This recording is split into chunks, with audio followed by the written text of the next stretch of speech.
Hi, and welcome to 15 Minutes of Fame. I'm Jeff Driscoll. And I'm Jim Kerr. Hi, Jim. So, starting out on the ice this week, the offseason makeover continued with the Edmonton Oilers, as we figure it'll continue for the next little while, right up until training camp. Yep. They shipped Andrew Cogliano, the Cog, off to the Anaheim Ducks for a second rounder in 2013. On a team ravaged by injuries, the 24-year-old hasn't yet missed a game, and he got hit in the lip so many times that he had to have surgery on it this year, and he didn't miss shifts. Like, the guy was absolutely unbelievable. Offensively, his best year so far was his rookie season. Is this a good move for the Oil, Jim? I can't really tell, to tell you the truth. Well, that's just it, right? It's tough to say Yeah, because for a guy that didn't miss a game despite taking a beating last no, year totally. a bunch of times, and that sort of continuity was nice for the Oilers. But I think he also took a bit of flack for maybe not being the best face-off man on the team, and Yeah. I think it's more just once again kind of a sign of the regime change almost because he's young, but he's still, one of the longest tenured current Oilers right now, which tells you something about the team. But, we talk about the offseason makeover. I think it's just something that had to be done. They got to get the numbers down. They've brought in guys, and maybe he just became the odd man out. And also, he had an arbitration hearing coming up. Maybe the way contract negotiations were going, the team was leaning towards, maybe walking away from the table after the arbitration hearing, which would have left them with nothing. So maybe they figured, well, we get a second rounder and we free up some space. No, and that's probably what it was. I mean, I think the Oilers had 50 people under contract before that trade, and that frees up one more contract because you can only have 50. And the other thing was, yeah, like you said, the horrible face-off percentage. I think he was down at around 43%. But on the other hand, the guy is one of the quickest people in the league. He played over 240, I think, games for the Edmonton Oilers. Like you said, he's one of the longest tenured Oilers, which says so much about the team. So if last year he could have just picked up his faceoffs, he would have been an integral part of the team. But as soon as Tambellini picked up Eric Belanger as your third line center, that was it for Cogliano, and that was kind of the end of Yeah. his time there. And you think about it in Anaheim for a long time, they had former Oiler Todd Marchant as kind of a speedy penalty killing depth forward. Well, he's retired. Maybe they're hoping Andrew Cogliano can step in and fill a similar role because he can kill penalties. He is very fast. He definitely has upside, but it just his time had he maybe run his course Yeah. in Edmonton. No, I think we're going to see him play exactly that. I think he's going to play the Todd Marchant role. If he could just get his faceoffs up, which I'm sure he'll work on, I think that's exactly it. Joining taking one more cog of the Oiler wheel in Anaheim is Jeff Drouin Delorier and JF Jacques, both signed by the Anaheim Ducks. And another former Oiler on the move is Steve McIntyre, Smacker33 on Twitter, folks, if you follow it on Twitter. He'll be keeping an eye on Sid the Kid in Pittsburgh. What did you think of those three moves? Well, starting with McIntyre, I mean, he's one of the premier fighters in the league. Unfortunately, he's such a good fighter that just having him is pretty much the deterrent you need. But in Pittsburgh, their star was targeted a little bit last year. Maybe not blatantly, but I'm sure having Big Mac around will make people think twice about taking a run at Sid the Kid. Maybe this is the Penguins saying we can't afford to lose both our stars next year for a significant amount of time. And Sidney Crosby's been cleared to resume on ice training now, so looks like he'll be back. Which it wasn't in serious doubt, but I think it was a little bit of doubt there for a while. But I think McIntyre's a good addition just because he's so big and scary. It's tough to see him go just because he seemed like a good team guy, but that's it. And when you bring in Eager and Hordichuk, that pretty much signaled the end of him. as for Delorier and Jacques, another two guys who, you know, weren't able to really catch on with Edmonton. And again, with Jacques, you bring in Igor and Hordachuk, and that's kind of his role, you know, maybe taken away a little bit. Just another couple of guys who needed a change of scenery, and for McIntyre, he's one of the premier heavyweights in the league, so I'm not surprised to see him land on his feet. No, agreed on all those counts, and hopefully he can get his skate. Steve McIntyre, we're talking about. Hopefully he can, get his skates underneath him and maybe play more than 3 minutes a game. Except for when he has to go out and fight. That'd be nice to see. Delorier, he's been in the league. Well, he's been with professional hockey for just years now, and just hasn't been able to put it together. And it'd be nice to see him do that. And JF Jock, there was so much potential for a big, well skating guy, and he just didn't see it here in Edmonton. But he'll get that chance in Anaheim for sure. Yeah. Still with hockey, it sounds like Matthew Hulsizer is still in the running to become an NHL owner, but not with the Phoenix Coyotes, Jim. What?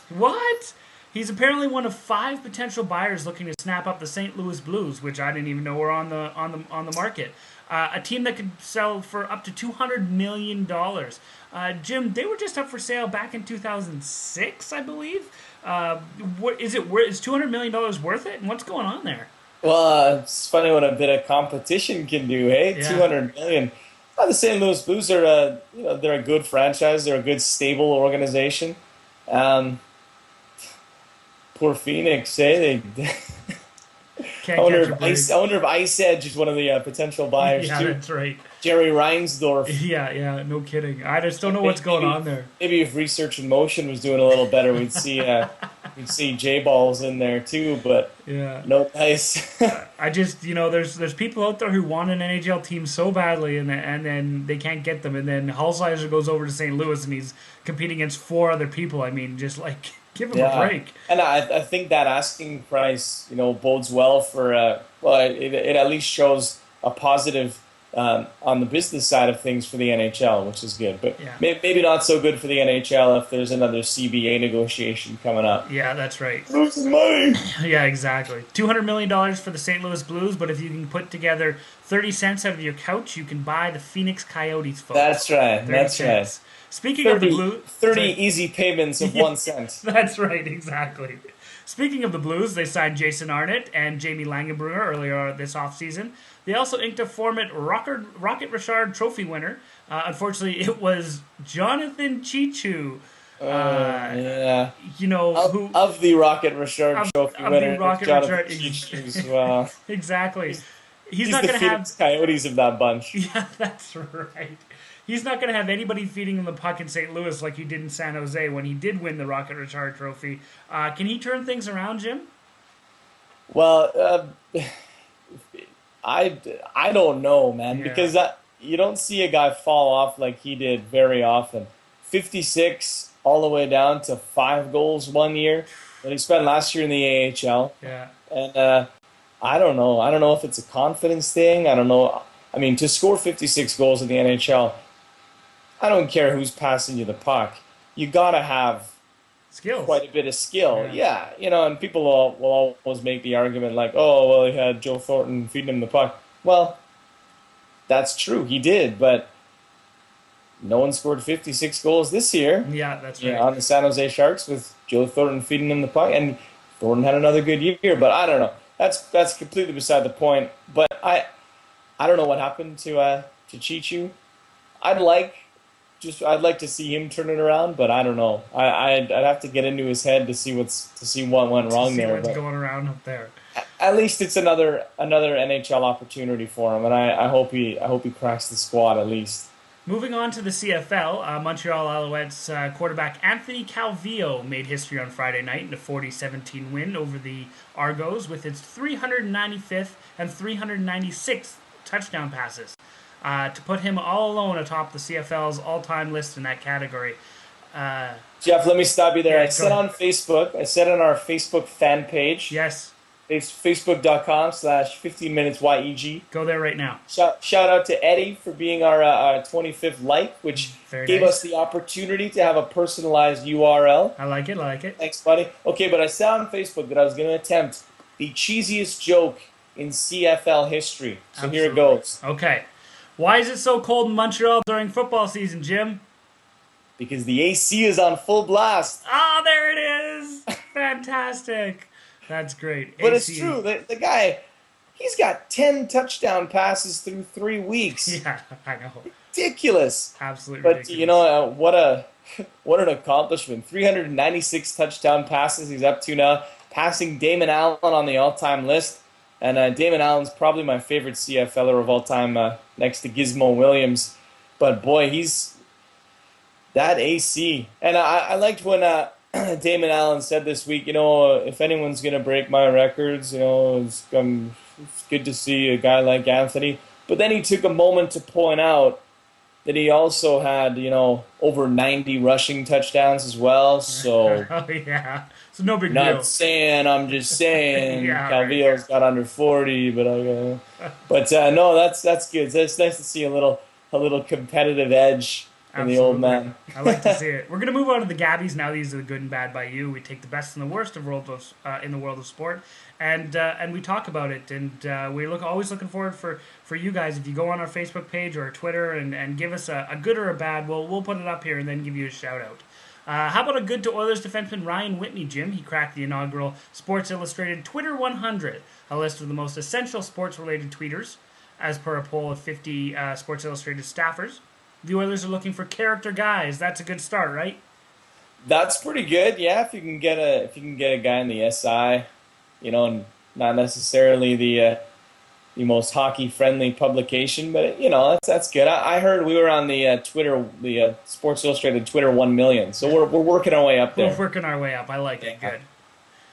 What about San Jose Earthquakes goaltender David Bingham, Jeff? He scored a goal just 3 minutes into his pro debut, way before making his first pro save. Yes. I don't know if there's many guys that can say that. In my first game as a professional goaltender, I scored, then I made a save. I don't think I've ever heard that. But he did it. It's not like he dribbled all the way up the field and put a top cheese. He went for a long pass and it went too far. My favorite part about that, he's looking back. He doesn't. Yeah, he's like, I missed the pass, and then he scores. Didn't even see it go in. Unbelievable. Yeah, I love that. And finally, a good to Robinson Cano's dad, finally cracking a smile at the home run derby last weekend, once his son sealed the deal and won the derby. Jose Cano was stone-faced the whole night, right up until the very end. What did you think about the father-son event there? Yeah, it was funny. They kept talking about it all throughout the event. They kept looking at him, being like, "Is he gonna smile? Is he gonna smile?" And right at the very end, finally. I like it.